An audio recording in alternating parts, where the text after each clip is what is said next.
Ya, mano, perdía nomás. Solamente se ve el grado.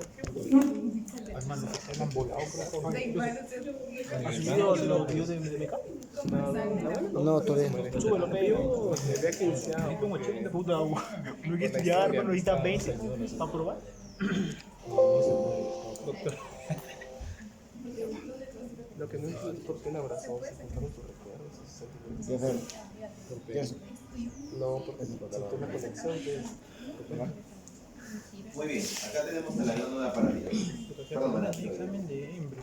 Glándula tiroides es un órgano aparentemente único, sin embargo no hay forma de saber si tiene rezagos del conducto tiroides en otra localización, a menos que estos sufran hiperplasia o un adenoma, ¿no? El año pasado, el siglo pasado, no sé cuándo, les conté sobre esta paciente de Venezuela que acudió porque no podía consumir líquidos y era porque tenía tiroides ectópica en la base. Entonces, ustedes pueden tener ahora rezagos de tejido tiroideo ectópico en cualquier parte de la línea media y no saberlo, ¿no? La tiroides tiene un lóbulo derecho, izquierdo, arismo y el lóbulo piramidal presente en 10 al 20% de los humanos. Esto es una prueba de que acá ha habido un conducto, ¿no? Un conducto tiroidoso. Tiene estrecha relación con la tráquea y con los músculos tiroideos. Posterior a ella, los dibujos han esquematizado. Y los dibujos clásicos esquematizan a las glándulas paratiroides por detrás del tejido tiroideo, por fuera de su cápsula. Sin embargo, no es así, ¿no? Ya les digo yo que proceso este tipo de tiroides por tumores casi nunca encontramos en las paratiroides, debido a que son glándulas tremendamente móviles y muchas veces están por otros lugares, ¿no?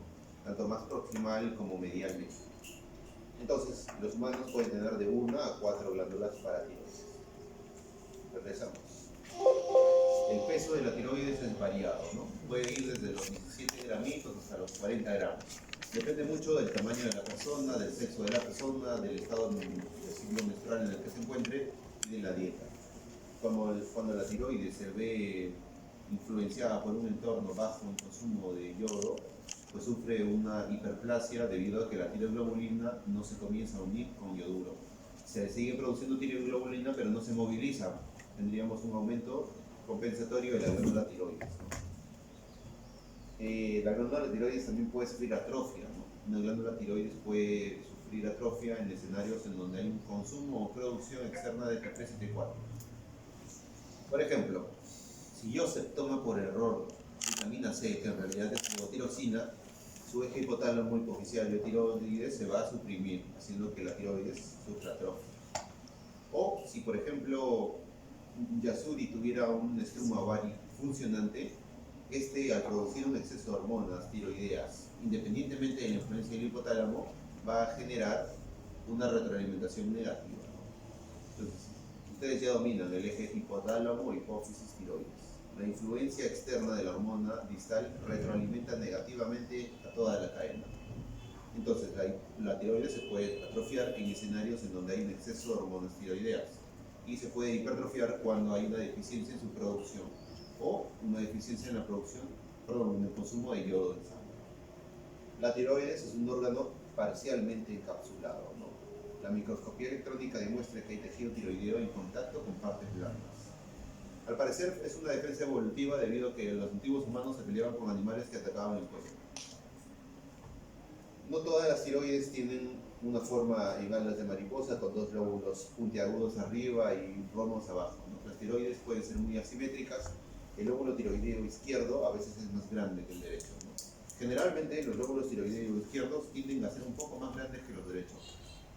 También deben saber que no toda la tiroides está en constante actividad. Aproximadamente el parénquima, solo el 10% del parénquima es más que suficiente para aportar con los niveles suficientes de hormonas tiroideas para que estés tranquilo y feliz. La tiroides puede ser un órgano de asentamiento de enfermedades, como por ejemplo inflamación. La más frecuente, tiroiditis crónica de Hashimoto. Casi todas las mujeres van a tener algún grado de tiroiditis crónica de Hashimoto, casi todas. Y casi todos los carcinomas papilares de tiroides también van a tener algún grado de tiroiditis crónica de Hashimoto. También hay otros tipos de tiroiditis, pero eso ya va aparte de patología, tiroiditis de artritis, etc. Luego, la tiroides también puede ser parte de un proceso hiperplásico, bocio, por ejemplo, por deficiencia de yodo, o una hiperplasia por hipertiroidismo. También puede hacer el asiento de tumores. En este caso, el benigno más intrafollicular. Y el maligno más frecuente es el carcinoma papilar. Preguntas de banco. Tumor benigno más frecuente, adenoma follicular. Tumor maligno más frecuente, carcinoma papilar. Muy bien. Entonces, en la histología normal de la tiroides reconocemos a la unidad básica y fundamental que es el folículo tiroideo. El folículo tiroideo es básicamente la unidad que recibe el yoduro de la sangre, lo pasa al interior del coloide y dentro de este pool coloidal y enzimático se producen los T3 y T4. Los folículos están revestidos por una monocapa de células que pueden adoptar tres formas básicas: planas cuando están inactivas, cúbicas cuando están produciendo tiroglobulina y cilíndricas cuando están en proceso de resorción de esta. A su vez, cada una de estas células descansa sobre una membrana basal que la separa del intersticio. Y dentro de la membrana basal también se encuentran las células parafoliculares, cuyo nombre te indica que estuvieran por fuera del folículo, pero la microscopía electrónica ha demostrado en el 100% de los casos que son intrafoliculares. Y también tenemos el intersticio, que tiene un tejido conjuntivo laxo, muy vascularizado. Obviamente es un órgano endocrino, entonces son capilares fenestrados. El coloide es un tejido gelatinoso, macroscópicamente amarillo citrino. En los cortes histológicos luce como un material acelular homogéneo de color rosa a rojizo. Cuando el coloide está activo es más pálido, cuando está más inactivo es más oscuro, o en este caso rojizo. Muy bien. Entonces acá tenemos un ejemplo de folículos tiroideos. La tiroides, algunos autores consideran que tiene lobulillos tiroideos, ¿ya? También se conocen como tirómeros, lobulillos tiroideos o tirómeros. Los lobulillos tiroideos están formados por acúmulos de folículos tiroideos. Los folículos tiroideos pueden tener diferentes tamaños, pueden ser chiquitos, medianos o grandes. Cuando hay una variabilidad marcada entre folículos tiroideos, es decir, hay folículos súper grandes o chiquitos, generalmente estamos ante un evento de hiperplasia folicular. A veces un solo folículo puede dominar toda la escena, considerándose este como un folículo predominante, o puede ser incluso una hiperplasia folicular unilocular, o puede ser un adenoma folicular. Aquí vemos un ejemplo de cómo podrían lucir las células foliculares, ¿no? Casi todas estas son planas, son células en reposo.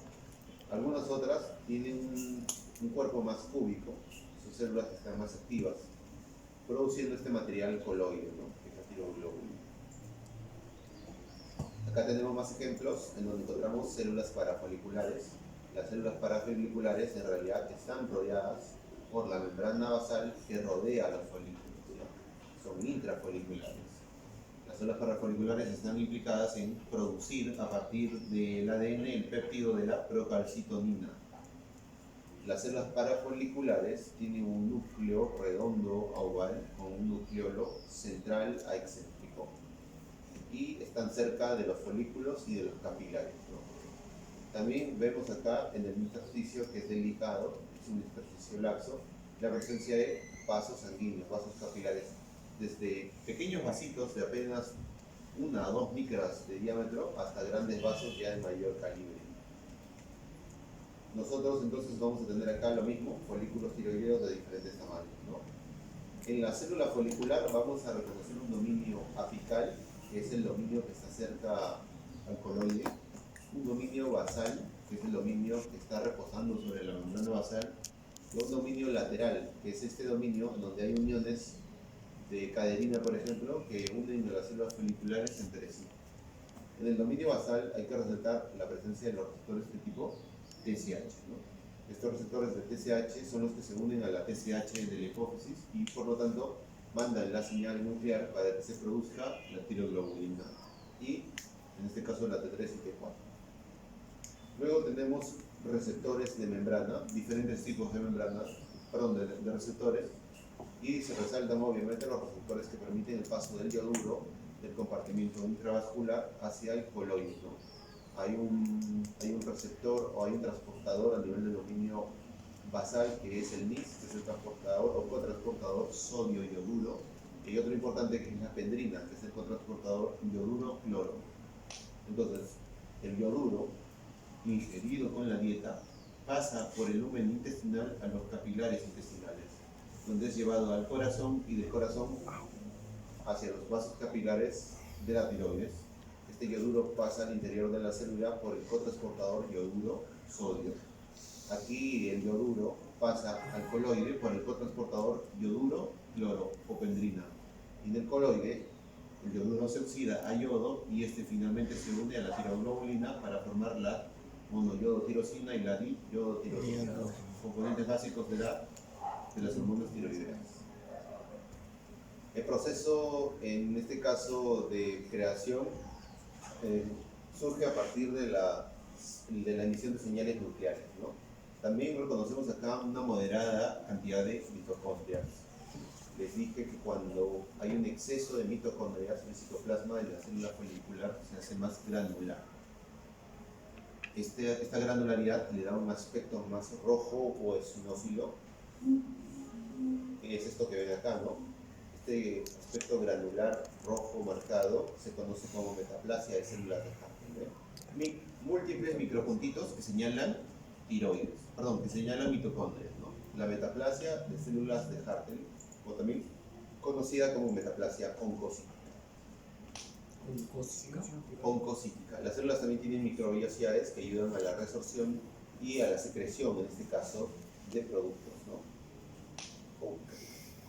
Entonces, acá tenemos el eje.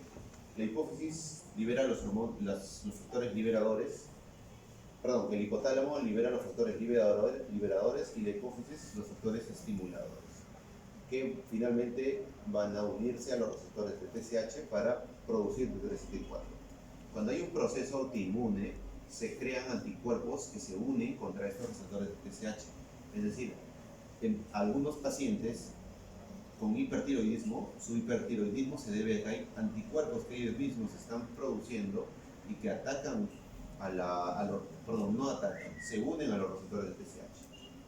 Anticuerpos errados, ¿no? Que le dicen que las células foliculares producen más. Por lo tanto, esos pacientes van a tener hipertiroidismo.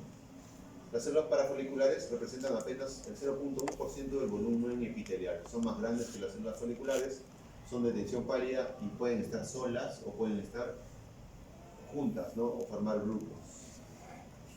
Acá tenemos un ejemplo de los efectos de las células parafoliculares, ¿no? Que son encargadas de secretar la calcitonina y de crear la procalcitonina. Son, digamos, o inhiben los niveles altos de calcio en sangre. Como sabrán, el calcio en la sangre tiene múltiples efectos, ¿no? Sin embargo, obviamente uno de los más peligrosos es las alteraciones en la conducción eléctrica. Por ejemplo, toma agüita.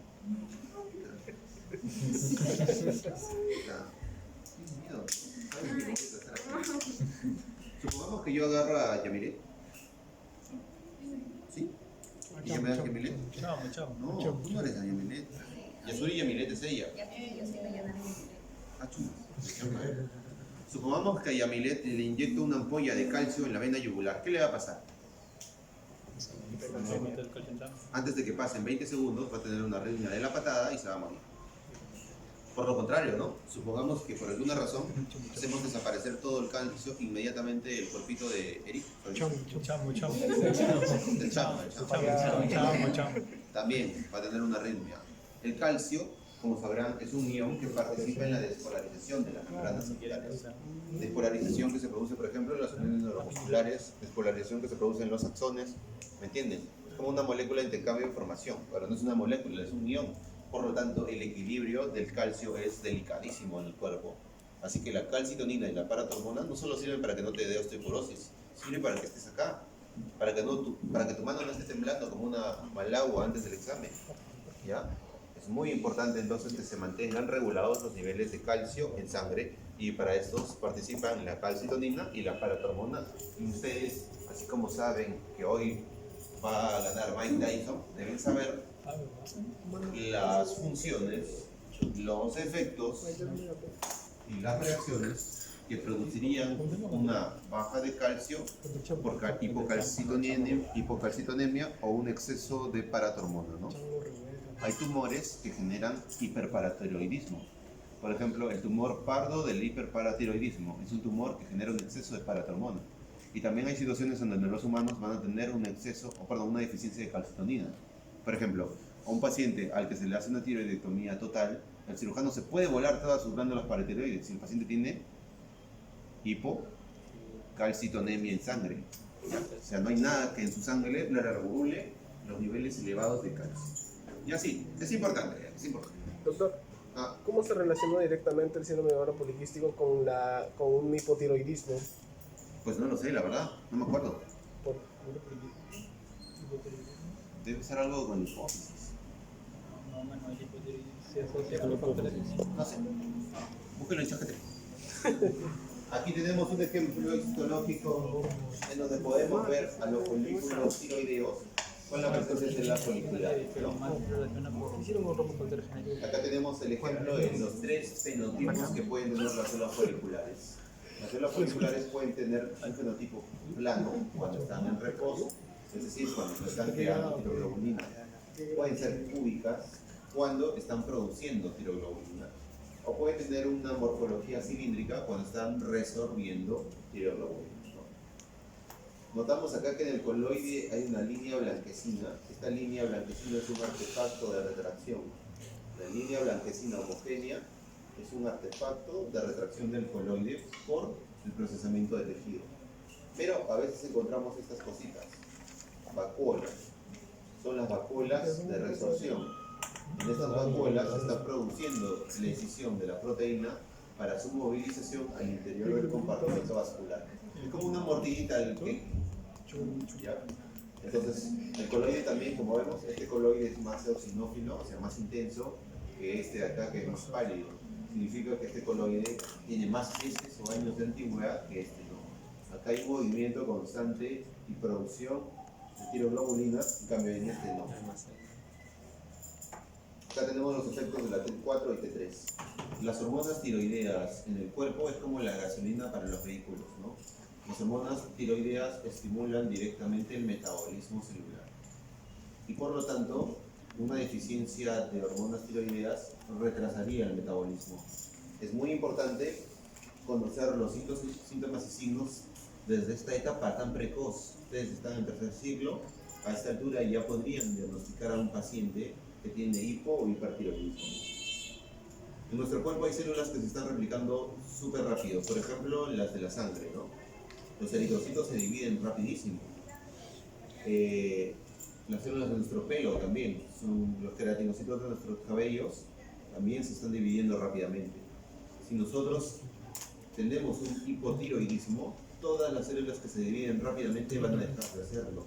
Entonces vas a tener anemia porque ya no vas a tener tantos eritrocitos, se te puede caer el pelo o puede no crecerte más el pelo porque se enlentece.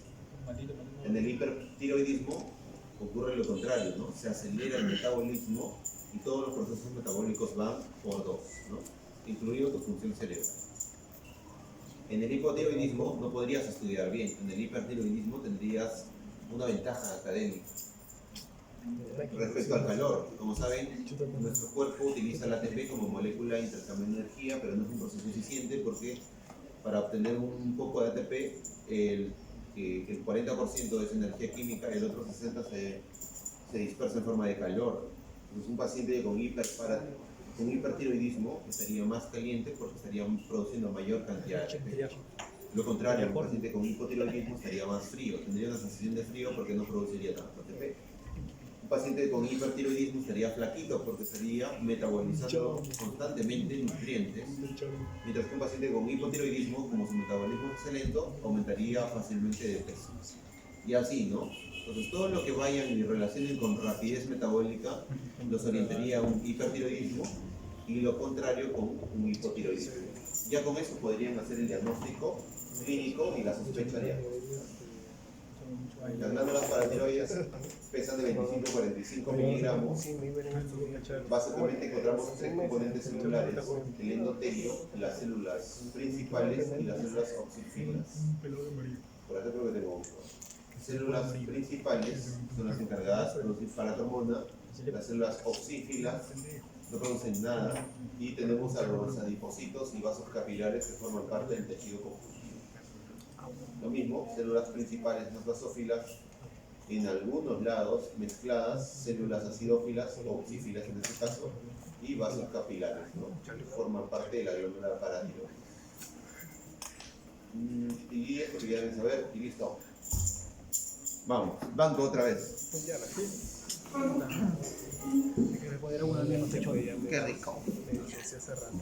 45 más 15, 60 preguntas para que se diviertan. Ahí pasan. Yo sé, pero no le quedo me quiero por ahí. No tienes. FP4, ¿no? Yo sé. Yo sé. Sí. Sube la clase de México.